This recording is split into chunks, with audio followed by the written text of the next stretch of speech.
Would you like to learn how to format the number as words? For example, two example is given. Example number 1 and 2. Example 1 is relating to resistor.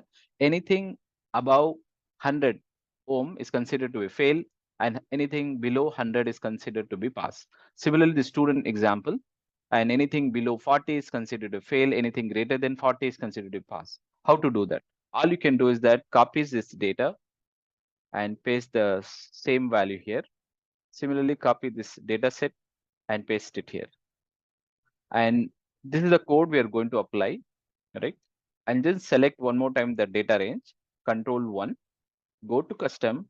In the general, you can just copy paste this one. Color 10 denotes green.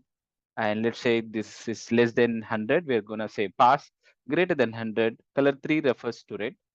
So it is anything greater than 100, we're going to say fail. Just give okay. Automatically it's done, right? Similarly, the same thing you can apply here.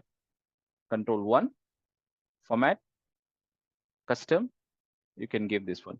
Anything greater than 40, we will say pass. Anything less than